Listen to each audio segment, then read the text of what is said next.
Law 24. Play the perfect courtier. Judgment. The perfect courtier thrives in a world where everything revolves around power and political dexterity. He has mastered the art of indirection. He flatters, yields to superiors, and asserts power over others in the most oblique and graceful manner. Learn and apply the laws of courtiership, and there will be no limit to how far you can rise in the court. Court society. It is a fact of human nature that the structure of a court society forms itself around power. In the past, the court gathered around the ruler and had many functions. Besides keeping the ruler amused, it was a way to solidify the hierarchy of royalty, nobility, and the upper classes, and to keep the nobility both subordinate and close to the ruler, so that he could keep an eye on them. The court serves power in many ways, but most of all, it glorifies the ruler, providing him with a microcosmic world that must struggle to please him. To be a courtier was a dangerous game. A 19th century Arab traveler to the court of Darfur, in what is now Sudan, reported that courtiers there had to do whatever the Sultan did. If he were injured, they had to suffer the same injury. If he fell off his horse during a hunt, they fell too. Mimicry like this appeared in courts all over the world. More troublesome was the danger of displeasing the ruler. One wrong move spelled death or exile. The successful courtier had to walk a tightrope, pleasing but not pleasing too much, obeying but somehow distinguishing himself from the other courtiers, while also never distinguishing himself so far as to make the ruler insecure. Great courtiers throughout history have mastered the science of manipulating people. They make the king feel more kingly. They make everyone else fear their power. They are magicians of appearance, knowing that most things at court are judged by how they seem. Great courtiers are gracious and polite. Their aggression is veiled and indirect. Masters of the word, they never say more than necessary, getting the most out of a compliment or hidden insult. They are magnets of pleasure. People want to be around them because they know how to please. Yet they neither fawn nor humiliate themselves. Great courtiers become the king's favorites, enjoying the benefits of that position. They often end up more powerful than the ruler, for they are wizards in the accumulation of influence. Many today dismiss court life as a relic of the past, a historical curiosity. They reason, according to Machiavelli, as though heaven, the sun, the elements, and men had changed the order of their motions and power, and were different from what they were in ancient times. There may be no more sun kings, but there are still plenty of people who believe the sun revolves around them. The royal court may have more or less disappeared, or at least lost its power, but courts and courtiers still exist because power still exists. A courtier is rarely asked to fall off a horse anymore, but the laws that govern court politics are as timeless as the laws of power. There is much to be learned, then, from great courtiers past and present. The laws of court politics. Avoid ostentation. It is never prudent to prattle on about yourself or call too much attention to your actions. The more you talk about your deeds, the more suspicion you cause. You also stir up enough envy among your peers to induce treachery and backstabbing. Be careful, ever so careful, in trumpeting your own achievements, and always talk less about yourself than about other people. Modesty is generally preferable. Practice nonchalance. Never seem to be working too hard. Your talent must appear to flow naturally, with an ease that makes people take you for a genius rather than a workaholic. Be frugal with flattery. It may seem that your superiors cannot get enough flattery, but too much of even a good thing loses its value. It also stirs up suspicion among your peers. Learn to flatter indirectly, by downplaying your own contribution, for example, to make your master look better. Arrange to be noticed.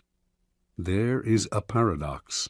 You cannot display yourself too brazenly, yet you must also get yourself noticed.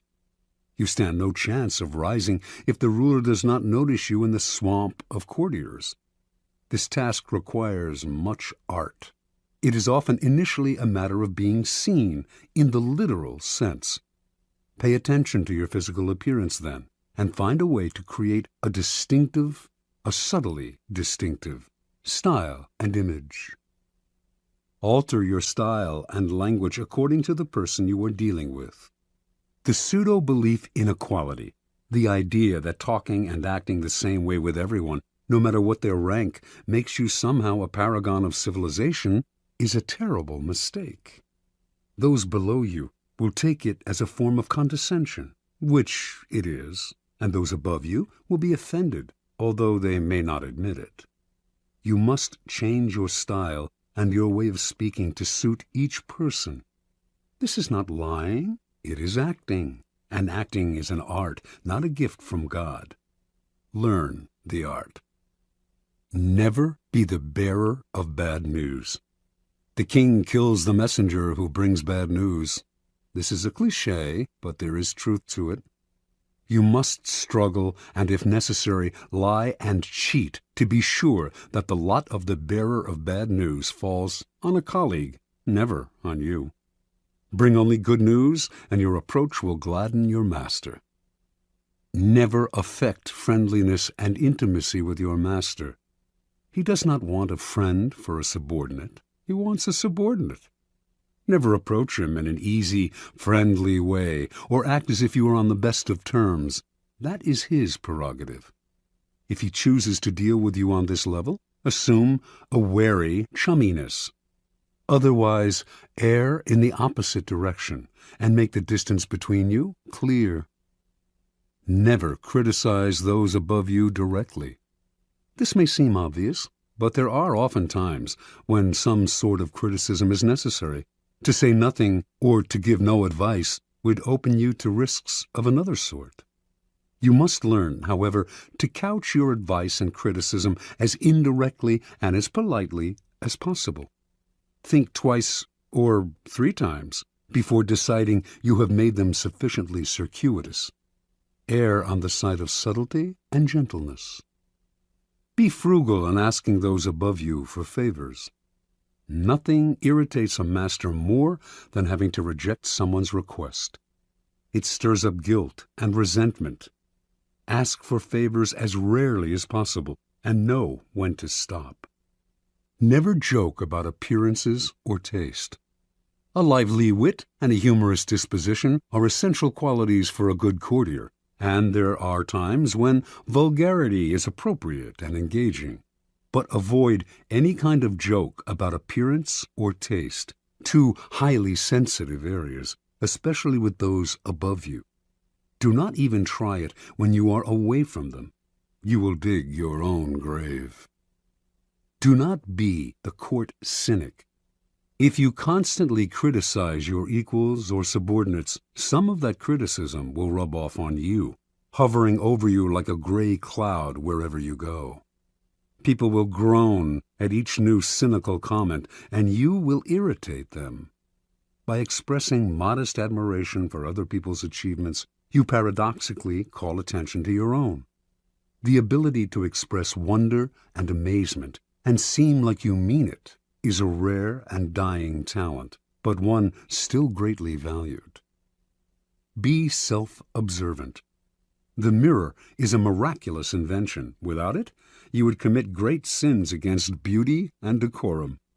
You also need a mirror for your actions. This can sometimes come from other people telling you what they see in you, but that is not the most trustworthy method. You must be the mirror, training your mind to see yourself as others see you. Are you acting too obsequious? Are you trying too hard to please? Do you seem desperate for attention, giving the impression that you are on the decline? Be observant about yourself, and you will avoid a mountain of blunders. Master your emotions.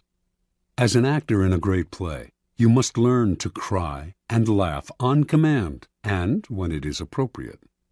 You must be able both to disguise your anger and frustration and to fake your contentment and agreement. You must be the master of your own face. Call it lying if you like, but if you prefer to not play the game and to always be honest and upfront, do not complain when others call you obnoxious and arrogant. Fit the spirit of the times. A slight affectation of a past era can be charming as long as you choose a period at least 20 years back. Wearing the fashions of 10 years ago is ludicrous unless you enjoy the role of court jester. Your spirit and way of thinking must keep up with the times, even if the times offend your sensibilities. Be too forward-thinking, however, and no one will understand you. It is never a good idea to stand out too much in this area. You are best off at least being able to mimic the spirit of the times. Be a source of pleasure. This is critical. It is an obvious law of human nature that we will flee what is unpleasant and distasteful, while charm and the promise of delight will draw us like moths to a flame. Make yourself the flame, and you will rise to the top. Since life is otherwise so full of unpleasantness, and pleasure so scarce, you will be as indispensable as food and drink. This may seem obvious, but what is obvious is often ignored or unappreciated. There are degrees to this. Not everyone can play the role of favorite, for not everyone is blessed with charm and wit. But we can all control our unpleasant qualities and obscure them when necessary.